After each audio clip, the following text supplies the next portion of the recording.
please welcome to the stage Dev Pragad, CEO of Newsweek. Good evening, ladies and gentlemen. I'm absolutely delighted to have you all here. 90 years ago, in 1933, Newsweek magazine published its very first issue. Life then was very different. Journalists used typewriters. International news was shared by telegraph. Radio was considered high-tech. And Newsweek helped Americans make sense of a rapidly changing world. To stay a leader in the industry, Newsweek is constantly in a state of fine-tuning, introducing new products and finding fresh pathways forward. This month, we launched the new Newsweek homepage, where right now, you will see tonight's Auto Disruptors Awards featured above the digital fold. Automakers aren't unlike Newsweek. They are in a constant state of evolution, meeting new challenges head-on, whether they come from regulators, a pandemic, technology, production, or demand. Tonight is about auto industry leaders, individuals, teams, and brands that go further, finding fresh ways forward. Tonight, we celebrate the world's greatest auto disruptors of 2023.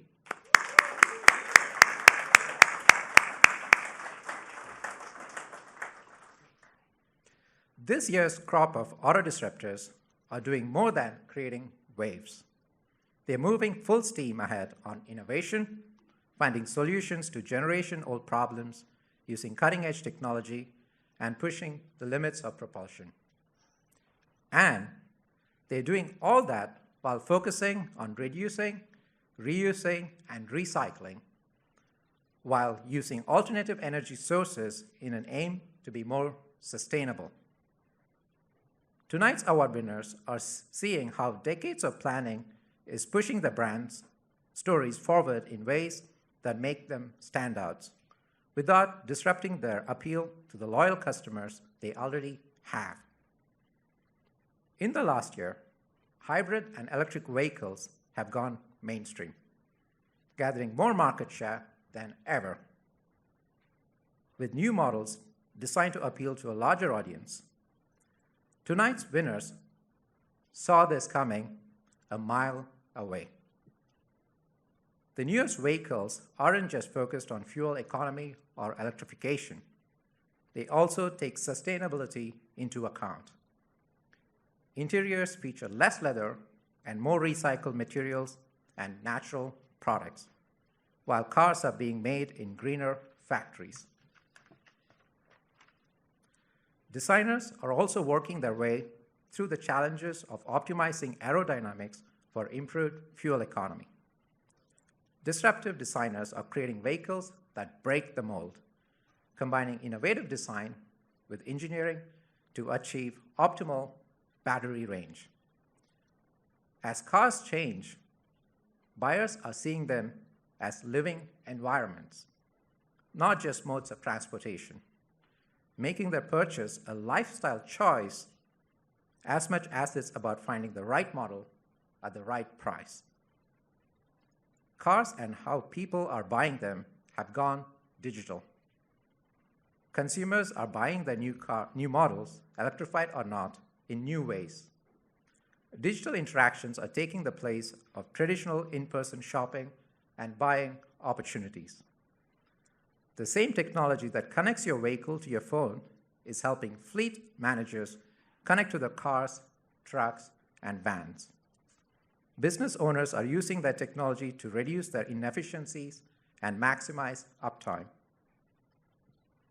Visionaries, executives, designers, and sustainability, innovation, and technology leaders. Tonight, we celebrate you.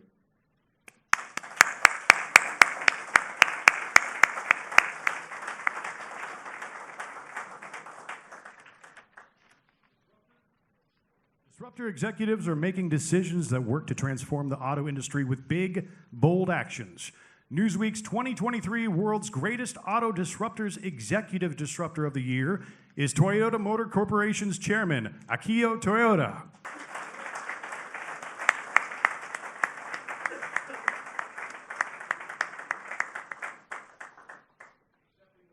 Good afternoon, konnichiwa. Thank you, Newsweek, for this very special and unexpected honor. To be honest, when I first heard I was getting the Disruptor Award, I was a little confused. This award is for disruption. But really, I'm kind of doing the opposite by staying the course and not following the herd. I asked if it could be changed to the Voice of Reason Award. But Newsweek said no. But seriously, I'm very happy to be recognized for suggesting that it might be better to achieve carbon neutrality through a diverse portfolio of electrified powertrains instead of just one. I'm all for BEVs, but as I've said many times before, I believe it is short-sighted and even irresponsible to think it's the only option. At Toyota, we serve 170 markets around the world, and for many of them, such as India, Africa, and even Japan, the infrastructure to support an entire population driving BEVs does not currently exist. And we need to realize that it will take years and even decades to build it. Carbon neutrality should be the goal. It has been our goal for quite some time, in fact. In the past 25 years, Toyota has sold 22.5 million electrified vehicles, which is equal to 7.5 million BEVs in terms of emission reduction. And as global corporate citizens, we are partnering with other industries to find new ways to achieve carbon neutrality in addition to our low and zero emission vehicles. Now, I've enjoyed my fair share of criticism when it comes to my point of view of electrification. But in Japan, we have a saying, "Derukuyi wa utareru," which means the nail that sticks out is struck. I realize I'm that nail, but I'm willing to take the hit. On behalf of customers everywhere who need a realistic advocate for their needs. So it's with them in mind that I humbly accept the Newsweek Disruptor Award. Thank you very much.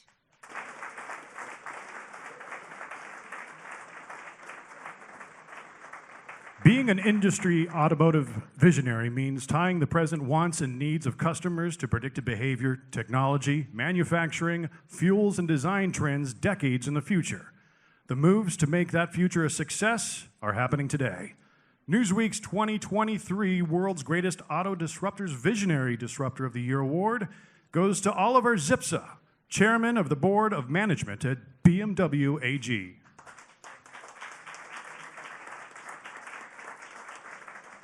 Accepting the award on Mr. Zipse's behalf is Tom Polinsky, Head of BMW Group Product Communications for BMW of North America.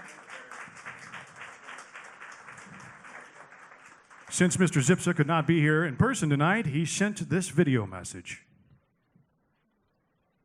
Dear esteemed guests, fellow disruptors, first of all, I would like to express my gratitude that I'm able to accept the Visionary of the Year award. It is truly an honor for me to be recognized in such a prestigious way by such a well-known and respected publication as Newsweek. The future always comes too fast and in the wrong order. This wisdom of the author and futurist Alvin Toffler has proven true many times over. But by following our mindset and focusing on our strength, we at the BMW Group have always been able to stay one step ahead, even in difficult times, to think far beyond and pursue also unconventional ideas is not only the way startups operate, that is also what sets us at the BMW Group apart. This is how completely new ideas are born, not only today and tomorrow, but also throughout the 107-year history of our company. And today we focus on electric, circular, and digital solutions. This is what the future of mobility will be all about. By taking nothing for granted, questioning everything, deciding on the basis of facts and standing up for what we believe in, we are setting new trends in many places and making great strides in the industry. We have drawn a picture of the future of mobility with two breathtaking vision vehicles, and both are packed with ideas that go far beyond the car as we know it today.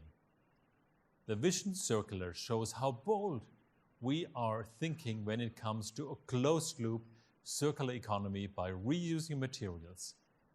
And at the CES in Las Vegas this year, we showcased our vision of the digital future of mobility with D, a stunning car with personality. All just nice ideas that will never become reality? No. The whole BMW team worldwide proves every day that we are not only excellent visionaries, but also outstanding implementers. In 2025, we will show that we are reimagining the car from the wheels up. And that is when our Neue Klasse will hit the road. In this completely new model generation, we will combine the most important trends of the future into a stunning new whole. Ladies and gentlemen, the award that I received from Newsweek is also a recognition of the work of the entire BMW Group team over the years. It also confirms that we are on the right track to contribute to a more sustainable and innovative future.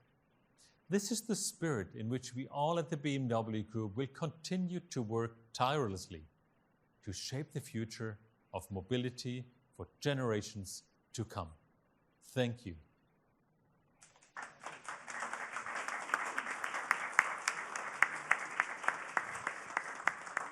In the digital age, car designers aren't just tasked with making autos that are fresh. They're challenged by continually evolving technology and finding new ways to inspire buyers. Newsweek's 2023 World's Greatest Auto Disruptors Designer Disruptor of the Year is Luc Donker-Volke, Hyundai Motor Company's Chief Executive Officer.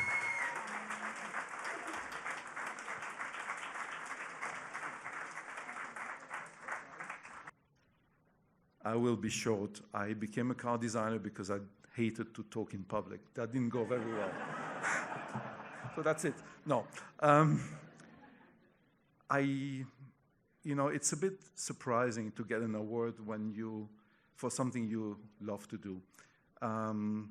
I tend to say that I design for free. I only get paid for the meetings. And unfortunately, I get paid quite a lot, so. I think that again, when you do what you like to do, you don't work a single day in your life. And I didn't invent that quote, but it is true to most of the designers, I believe. I had the great chance of working for a lot of great companies, and I have a chance to work for a visionary, Mr. Oisun Chung, or a visionary that received the Newsweek Award last year for Disruptor of the Year. And I will be really short, I promise now. I think that the first thing you have to do is design your team, because without your team, you are nothing. Design your processes, design your DNA, and then all the rest is easy. Again, I think good design is also the proof that you have a great management. So I think this is a thank you for all of you. Thank you for Newsweek for receiving this award, and thank you for all management. Thank you very much. Thank you.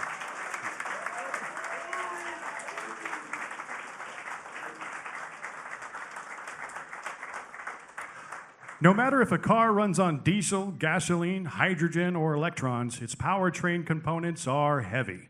In a race to maximize range and deliver more power, automakers are trying to do more with less weight and achieving impressive power and range simultaneously. Newsweek's 2023 Greatest Auto Disruptors Powertrain Disruptor of the Year award goes to Lucid Motors. Accepting the award is Dr. Imad Dalala, head of powertrain at Lucid Motors.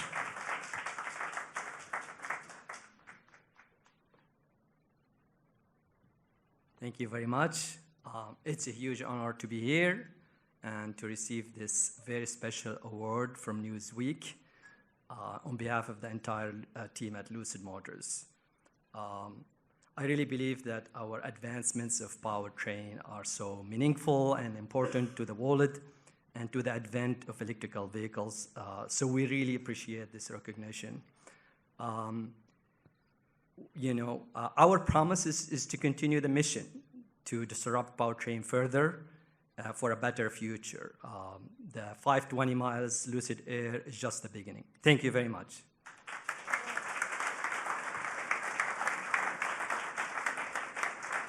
Creating an electric vehicle that not only ushers in the company's electrified vehicle future, but does so in a way that continues to uphold the signature drivability that brand devotees have come to know and love without sacrificing power, speed, comfort, safety, and style. That's why Newsweek's 2023 World's Greatest Disruptors Research and Development Disruptor of the Year award goes to BMW. Accepting the award is Maximo Aviles, head of product analysis at BMW North America.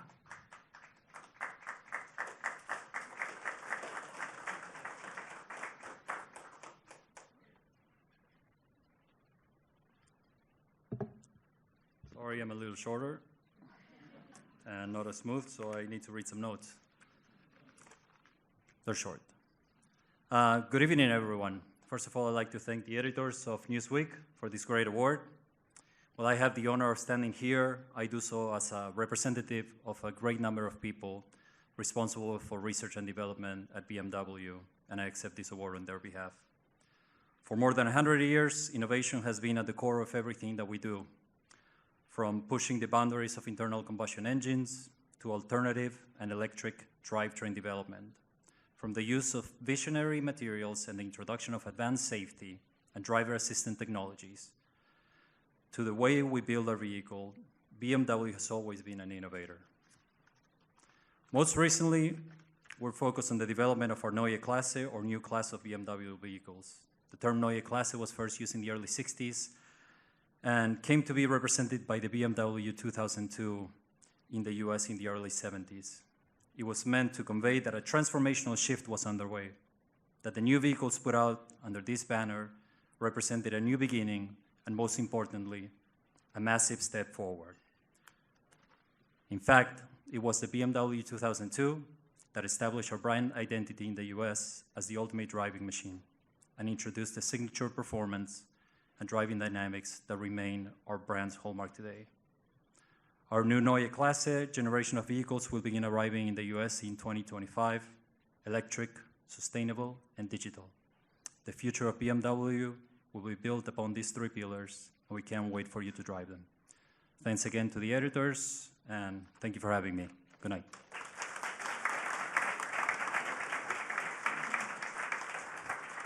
Disrupting the tried and true marketing cycle of print and television advertisements, social media campaigns, and connecting with influencers and sponsorships is a challenge. Pushing the limits of what the winner in this category did, Newsweek's 2023 World's Greatest Auto Disruptors Marketing Disruptor of the Year award goes to Genesis.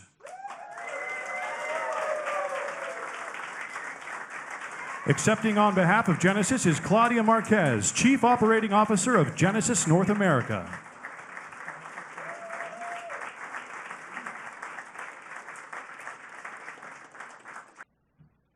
I'm so happy. And probably what I'm saying, and who cares? I'm so happy because I started probably 1 month before we actually opened Genesis House. And even for me, entering just into Genesis House, trying to understand what everything was about, it clicked me so fast. It's this amazing place where we express to the world, of course, to people in Manhattan, in New York, to people across the world, to everyone, what Genesis is about. We talk about Sonim, which is always talking about receiving everyone on our guests. We have this amazing restaurant when you can taste, if you have not been, this amazing royal Korean food. We talk about, of course, our model lineup. And hey, look, he makes our lives, same as Sangyup, so easy because, of course, you get to see everything, which is amazing. You can have a very nice cup of tea. You can go to the pavilion. You can go to the library. So in the end, it's exactly the core of our value, which is we are, of course, distinctly Korean. We are progressive, and we are audacious. So I'm saying thank you for this. Newsweek is amazing. Thank you.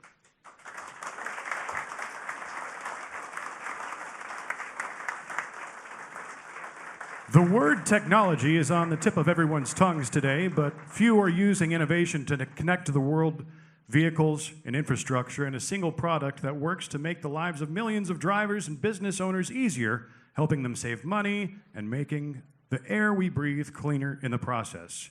Newsweek's 2023 World's Greatest Auto Disruptors Technology Disruptor of the Year award goes to Ford Pro. Accepting on behalf of Ford Pro is Wanda Young, Chief Marketing Officer of Ford Pro.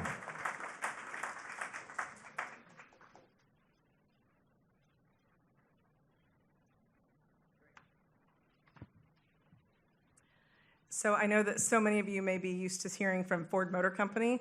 Jim Farley won last year. And as you just heard that, you said, who actually is Ford Pro? And I want to just thank the Newsweek editors for recognizing us for that reason, that alone. So when you look at some of these amazing, sexy pictures of those work trucks and vans, they drive into your neighborhood every day. They're the ones coming to help fix your plumbing, your landscaping, and they're helping get work done across America and Europe. And so they're actually helping build the infrastructure and the economy across our countries. So Ford Pro is actually about productivity for our commercial customers. It's a new division of Ford Motor Company, and it's a growing segment. And what Newsweek has recognized, which I'm so thankful for, is that it is about transformation utilizing software. Our commercial customers, they're ranging from these small guys who are landscapers all the way from medium-sized businesses to government and enterprise customers. And they have been underserved classically for so many years. So now we're addressing their needs. We're actually bringing software and services to them in order to help meet their needs. And it's a combination of all of these things together that create this ecosystem that's really going to serve what they need into the future. So that's what the Disruption Award is about for technology.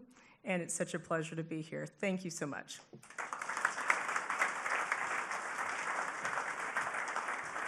Sustainability is about more than selling electrified vehicles and paying for carbon credits. The biggest disruptors in sustainability space are addressing environmental concerns from the top of their organizations to the bottom. Newsweek's 2023 World's Greatest Auto Disruptors Sustainability Disruptor of the Year award goes to Lamborghini. Accepting on behalf of Lamborghini is Stefan Winkelmein.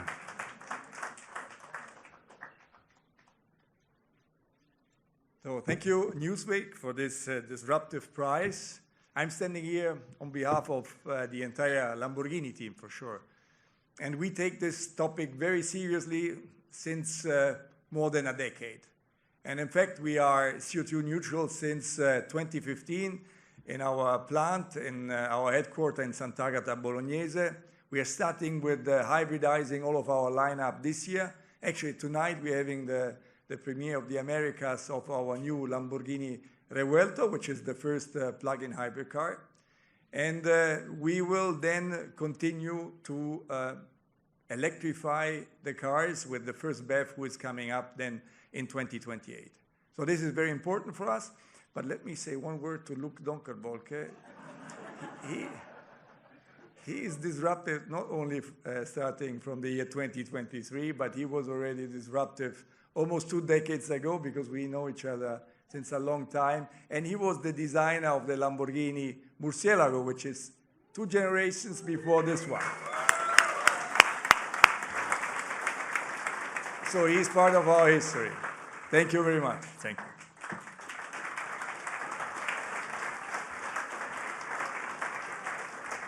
Creating positive, disruptive change in the auto industry once is an accomplishment worth celebrating.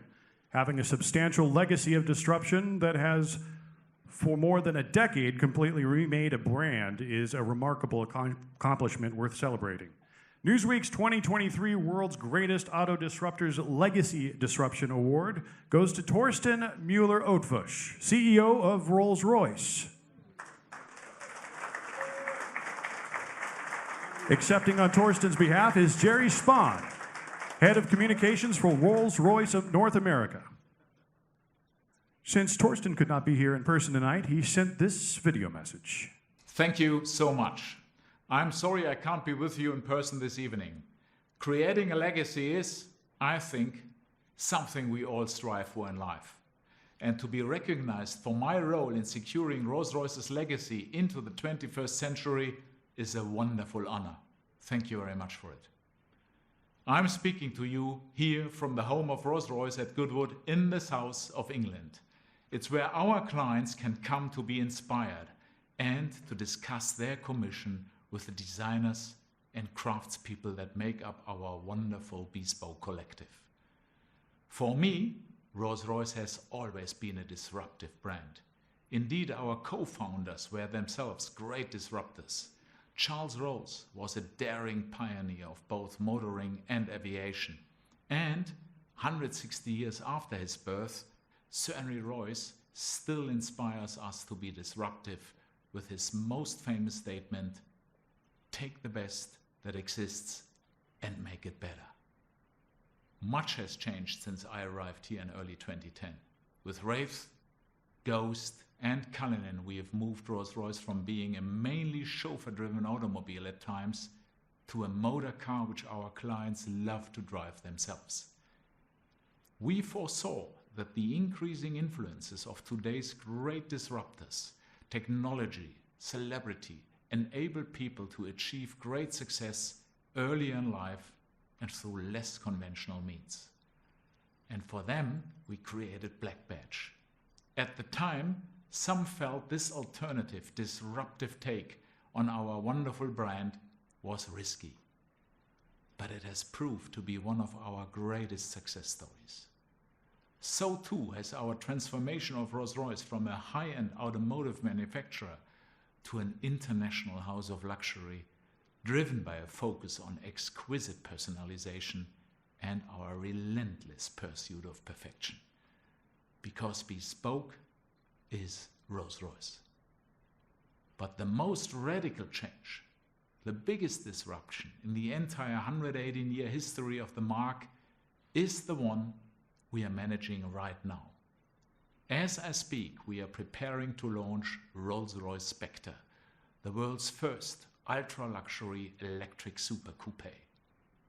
Spectre is also the first step on our way to becoming an exclusively electric brand by the end of 2030. And this goes far beyond disruption.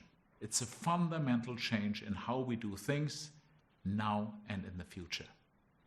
And to have led the rejuvenation of this great brand, to have the pleasure of regularly meeting with our influential, eclectic, and exciting clients, and to manage our wonderful, world-class team here at Rolls-Royce is truly a great privilege.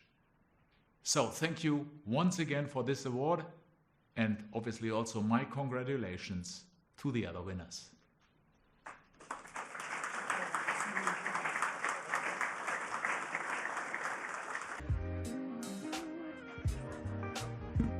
Ladies and gentlemen, welcome to the stage our Digesting Disruptors, What to Expect as Automakers Try to Rebound panel, featuring Paul Waddy, Manager of Industry Analysis at Auto Pacific.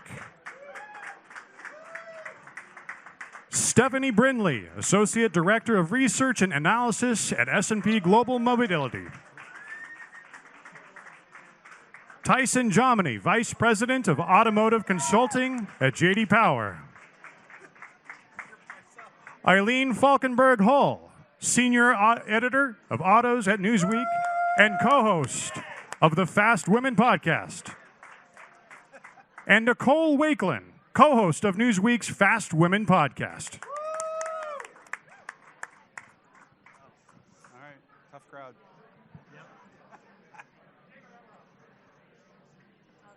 Good evening, and thank you for joining us at Newsweek's World's Greatest Auto Disruptors panel discussion. Tonight, we tackle 4 main themes in the automotive supply chain: electrification, materials, sourcing, and the rebounding market and design trends. Tyson, we'll start with you. Why is 2023 the biggest year yet for electric vehicles?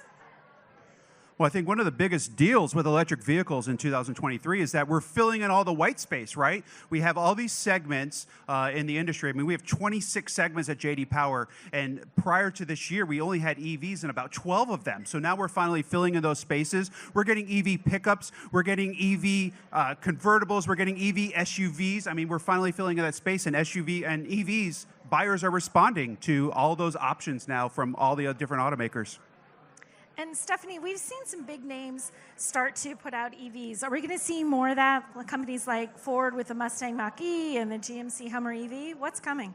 Oh, we have more coming. Certainly we have more coming this year. Now, we look at this year, we've got about 74 available. By 2025, we're going to double that. We'll have about 150 EV vehicles around. That certainly helps all of this come into play. And again, like Tyson said, we are filling in segments. We are filling in price points.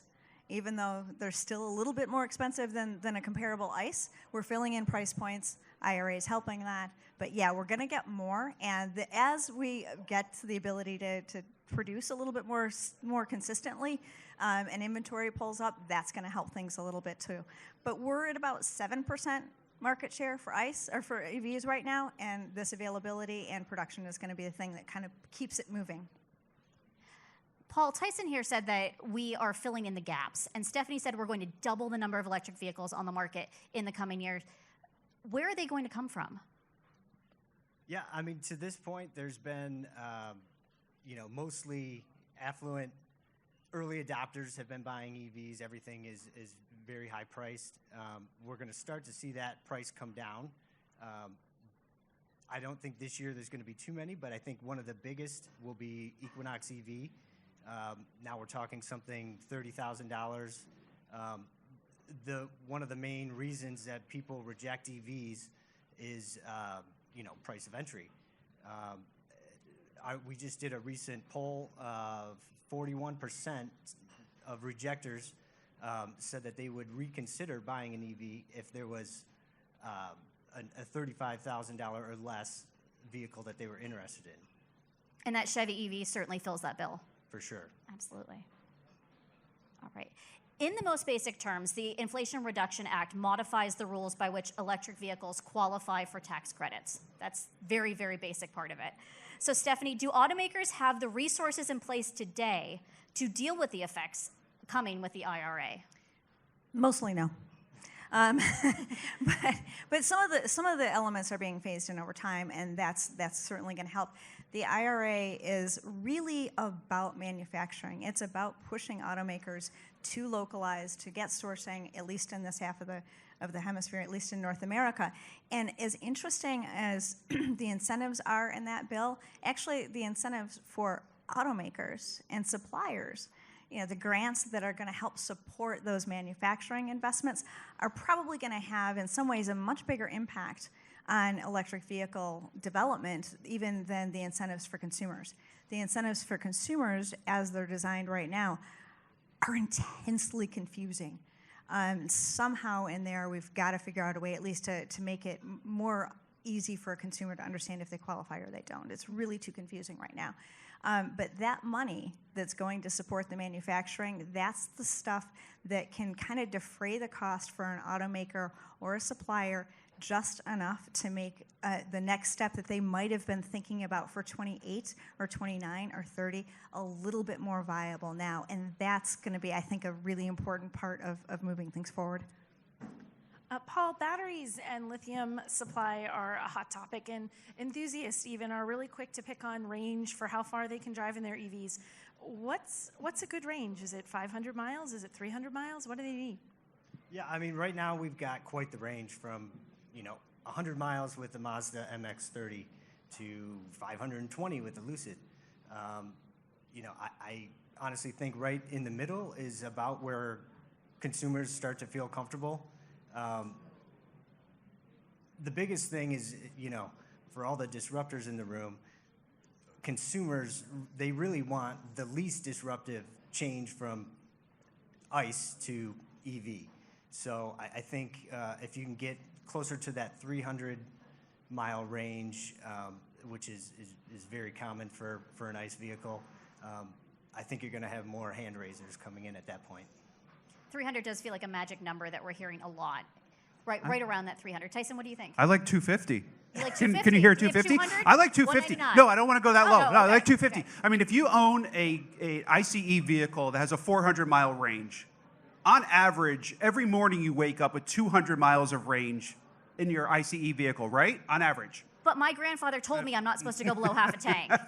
Right, exactly. Somewhere between 400 and 0. Right. If you have 250 miles of range in an EV, you start every day, provided you have off-street parking and a charger at home, every day you start with more range than an ICE vehicle. That's what I love about EVs.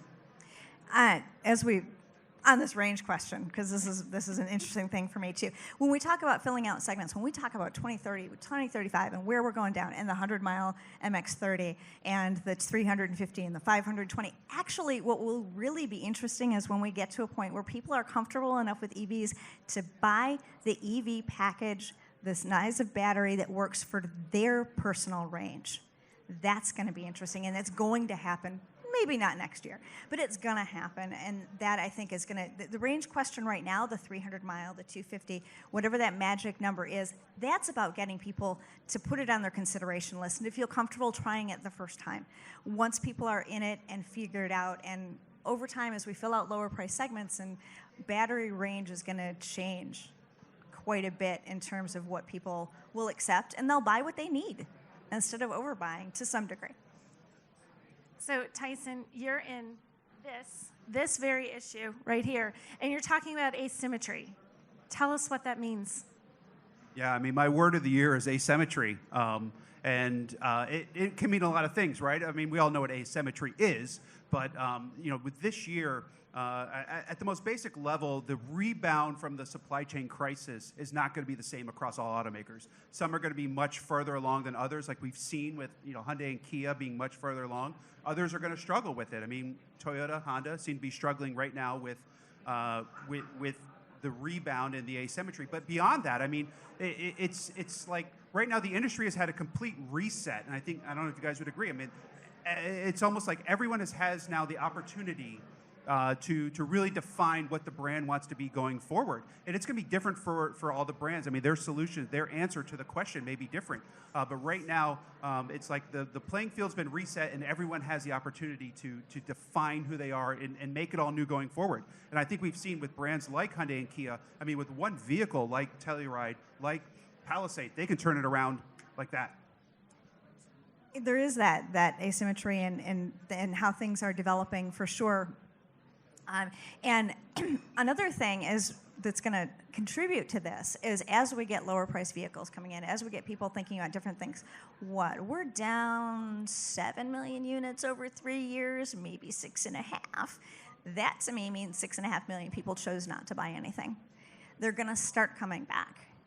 Not all this year, but as inventory, and we've gone through this before. When you look at recession, when you look at different things that have happened to the industry, and you start making decisions on years when people weren't buying, they come back. And, oh, wait a minute, maybe they do still want a compact sedan. There just wasn't one to buy. And so they waited. So you're going to see some asymmetry in that as well. And what do consumers want? Is the supply chain, even as we're building it, is what's inventory on the ground actually aligned for every automaker with what consumers want. Automakers, some of them may be suffering with a little bit older product range versus another one that has a newer one. And again, we saw GM, I think, was hit the hardest by the chip shortage and COVID and everything, and kind of picked back up, then Toyota, and it's still here. It's still, somebody called it whack-a-mole not too long ago. It's still a problem that's not really entirely gone away. All right, Stephanie, consumers have a lot of opinions about screens. They love them. They might be my father and hate them and not know why they exist. We have plenty of options, 7 inches all the way up to 38 and plus. So what is the sweet spot there? What automakers are doing it best?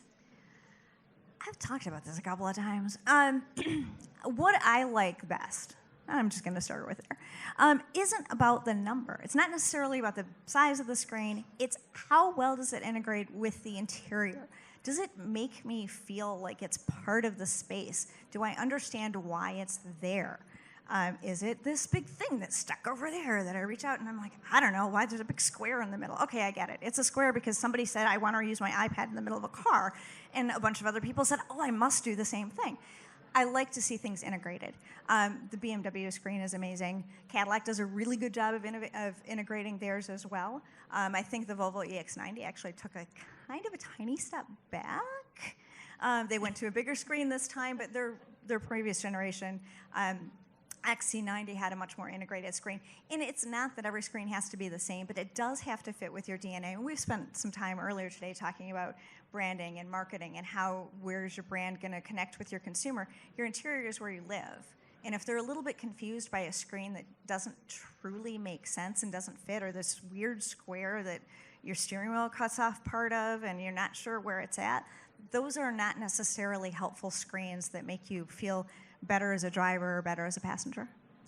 So to what you're saying, Paul, the interiors of cars aren't just about leathers and wood trims and looking pretty and feeling comfortable. They're like whole ecosystems now where that infotainment has to work into the overall experience. What does that mean for the consumer?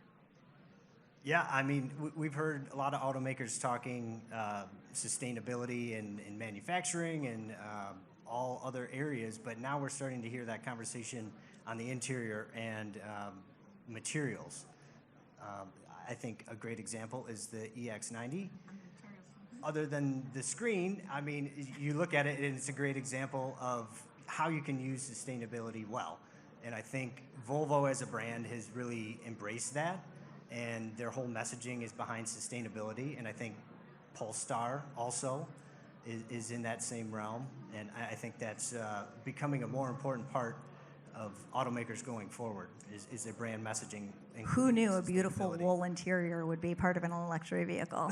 I love that. True. Volvo. That's It's fantastic. Volvo's went great with that. Right. Can I ad lib here? Can we ad lib? Sure, I don't see why not. Off script? No, you What do you can't, guys think Tyson. about GM's decision to drop CarPlay that was announced this week? What? How you feel about that? Put you on the spot. Well, panelists, but Well, that's the then. question. I mean, Stephanie has opinion. She's known for it. I'll go for it. So this is all wrapped up into services. This is all wrapped up into revenue. This is all wrapped up into those numbers that automakers say in 2030 and 2035. They went $20 billion, excuse me, in revenue from services and from add-on. This is the beginning of that step. Whether or not it actually works very well will depend on if they can bring consumers along. As I look at it today, it's a little tough for me to imagine an environment where you can no longer connect your cell phone, except for Bluetooth. You can still do Bluetooth. But in about 6 or 7 years, they're going to want you to maybe pay for Spotify, which you already have on your phone, which they took away from you. I think there's some complications there, but at the other hand, embedding the navigation gives you better navigation information because you can actually get to the vehicle ECU. That's something that they're never going to let the smartphone be able to crack that code to. Your assistance for voice control of the vehicle can be much more thorough if it's actually connected to the vehicle. And one of the things they're working on is they're going to come up with features, all the automakers on this space are coming up with features and services to be recurring that we haven't thought of yet. There's going to be things that you're going to be like, yeah, that's absolutely what I want. But when you put it in the context of Spotify, I'm like, maybe I really don't want to pay you to have Spotify on my car. But is that a GM problem or is that a Spotify problem? that's a consumer problem as automakers shift to recurring revenue and try to figure out how to get you to keep paying. I love Ford. When they talk about their always-on relationship, do you know what that means? That means you're always spending money with them, ultimately. And they're not alone in that. GM is working on that. VW is working on that. Mercedes is working on that. Everyone. Volkswagen is deep in this. It's about recurring revenue. It's about saying, wait a second, you've got all this technology in a car. Why am I only going to get the value out of it? As an automaker, why am I only going to get the value out of it once? This magic sauce is going to be really finding the blend that a consumer is ready to pay for. We don't know what that is yet. All right, thank you so much for joining us tonight. Congratulations to all our disruptors, and we'll see you next year. All right.